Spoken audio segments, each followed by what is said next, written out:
In spite of record high inflation, landlords in Los Angeles are banned from raising the rent for tenants until 2023. I'm Tony, and this is Real Estate Investing and Landlord News. All right, so I have a doozy of an article for you today, and it's going over the fact that because of the tenant protections and the rent controls that they've put into place in Los Angeles, landlords are banned from raising the rent for most tenants until 2023. Can you believe it? I mean, that sounds absolutely crazy to me, okay? Basically, the price of everything has gone up in the last year, especially the cost of maintenance, the cost of utilities, hell, property taxes, insurance, everything has increased in price in the last year. I know this because I have properties and I've seen it myself. And if you're not able to raise rents even a little, then you're just basically losing money. You're eating those losses. Now, from what I've read, about 3/4 of the properties in Los Angeles fall under the rent control provisions that, this falls under. So this is the grand majority of the properties within the city. And that can be an absolute nightmare for the grand majority of landlords, okay? Now, before I get into the article, though, go ahead, hit the like and subscribe button, maybe leave a comment down below, and let me know what you think of this situation. Do you think it's right that Los Angeles has banned landlords from being able to raise the rent for another full year at least? I mean, think about it. What's to say that, in 2023, when it comes, they say, hey, you still can't raise your rents? Okay, at what point in time is it going to be legal for landlords to raise rents again? Now, I know, talking to a few other landlords out there, a lot of them were buying property. Sometimes they were renting them out at a loss because they were making so much money just from the appreciation alone. Well, if you're not able to raise rents and you're in this sort of situation, well, you're just eating losses. I mean, you're just getting demolished. And I'm sure if they knew that this sort of situation was going to occur, they probably wouldn't have gone with that strategy in the first place. But, it just isn't right. So this article is coming from the Los Angeles Times, and it says, even in a hot market, LA won't allow rent hikes for most tenants until 2023. Let's see what it says. After 7 months of a global pandemic spent in a cramped one-bedroom apartment, Jacob Guardado and his roommate decided to make a move. They found a Studio City 2-bedroom in October 2020 for $19.75 a month, a few $100 more than what they had been paying. When the lease ended a year later, Guardado was waiting for his landlord to tell him how much more it was going to cost to stay there. I didn't want to ask, said Guardado, 28, who works in the insurance industry. But the rent increase never came, and there won't be one for a while. As the U.S. nears the beginning of the third year combating COVID-19, tenants in L.A. are receiving a benefit few others have. Landlords are prohibited from raising the cost of more than 650,000 rent-stabilized units citywide, which represents nearly 3/4 of L.A.'s apartment stock. Wow. So 650,000 units. And you can't tell me that all of those units are owned by super wealthy, super rich, big corporate landlords, because they're not, okay? There's a lot of small mom and pop landlords who are getting completely screwed over by this rule right here. Meanwhile, this guy, and his roommate get to save a couple $100 a month. Well, give me a break, okay? Who says they even need to save that money? Who says that money wouldn't have gone towards maintenance or something else for the property that he was living in? Now, the landlord, what's going to happen when the landlords aren't getting paid enough? They're going to start letting these properties fall apart, okay? Or they're going to lose their properties because they aren't able to pay the bills. But yeah, this is a recipe for disaster. Under the rules, landlords are not allowed to increase rents for an entire year after the expiration of the emergency order signed by Mayor Eric Garcetti in March 2020, when the policy went into effect. As of now, no rent hikes will be allowed for most LA tenants until 2023, and possibly beyond. What is celebrated by tenants and their advocates is lamented by landlords who say the freeze puts them in an untenable situation. We have to pay a mortgage and pay utilities, said Ari Chazanas, president of Lotus West Properties, which manages about 1,000 apartments across the city.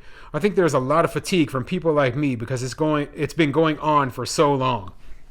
So not only did they put eviction moratoriums into place, which hurt the heck out of small mom and pop landlords, hurt the heck out of all landlords, okay? But then they also said, not only is this eviction moratorium in place where you can't get rid of these non-paying tenants, but guess what? You can't raise your rents either. So they've taken away almost all of the landlord's property rights, okay? And then they'll tell you exactly who you have to put in there by saying, oh, well, you have to take these Section 8 tenants. You can't return them down.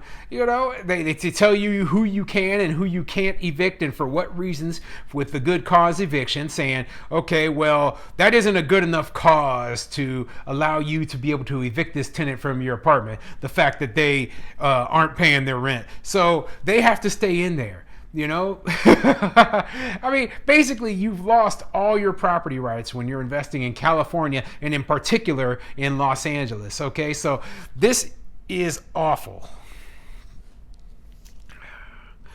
Landlords in LA say costs have risen sharply, including labor and materials for building repairs, as well as city fees for trash pickup.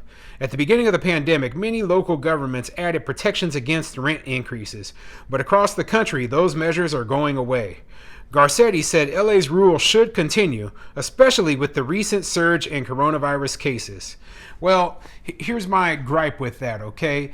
Just because there was a surge in cases doesn't mean that people can't afford to pay higher rent, okay? What does that have to do with the financial aspect, okay?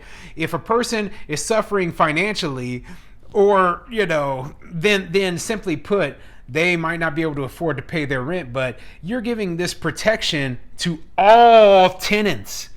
And that includes extremely wealthy tenants, people who've done extremely well through the pandemic. So think about it like this, okay? You have a person who, in the last year, made $1 million a year. They're living in a high-end luxury apartment over here in this fancy building over here, right? And because of what this order says, guess what? There's no rent increase on this person, even though they can afford it, even though they are a millionaire and doing great, they don't get a rent increase. So they get to get all these protections that are put in place to help low-income people who are struggling through the pandemic, but you lumped in a whole bunch of people who don't need those protections, and that is wrong, okay? That's why if you wanted to put protections into place, which, you know, I don't agree with these protections at all, but if they did, they should have at least tried to focus just on those who are actually in need, and they never do that, and this is the result. We end up with a whole bunch of landlords who basically are subsidizing the living of people who don't need assistance. Angelenos should be focused on staying healthy and staying safe, not whether they can afford their home when they're hurting financially as a result of this virus, Garcetti said in a statement to the Times. Richard Green, director of the USC Lusk Center for Real Estate, said, so far it doesn't appear LA's rent hike ban is dramatically affecting the housing market, but he says he worries that the longer it continues, the less likely it is for upwardly mobile tenants to leave their existing apartments, keeping what would be lower cost units unavailable for others. And that is a very good point, okay? And that is one of my gripes with rent control. As a person, you know, starts making more money, starts doing better financially, guess what? Instead of moving out of those lower end apartments, because they are saving so much money staying in them, they just stay and they prevent the people who actually need that low income housing from being able to get into it, okay? So yeah, rent control actually hurts tenants and it hurts landlords. That's why I am not a fan of rent control, and that's why all of this is completely ridiculous. So let's continue. You need a natural churn to make units available to people, Green said. The restrictions are perhaps benefiting tenants more now than at the beginning of the pandemic, when rent prices plummeted in LA and cities nationwide. LA median rent for recently leased apartments have rebounded to $19.47 a month in November, according to the real estate firm Apartment List, up nearly 15% from the low in January and eclipsing pre-pandemic levels. And what happens when tenants and people, they stay in these units that are all under rent control. Well, that means when new residents, when they try to find a place that is under rent control, they can't find one. This is what happens in New York. So they have to go to the market level, and they have to pay those super high prices that the market level places are charging. So the other thing that can happen under these sort of rent control policies is, hey, these tenants are saving so much money on rent, they start subleasing their own unit so that they can make the profit that the landlord is actually entitled to. So, yeah, I mean, rent control doesn't work. These rent control policies don't work. And preventing landlords from being able to raise their rent for another full year when everything's supposed to be opening back up, everything's supposed to be getting back to normal, it's just wrong, okay?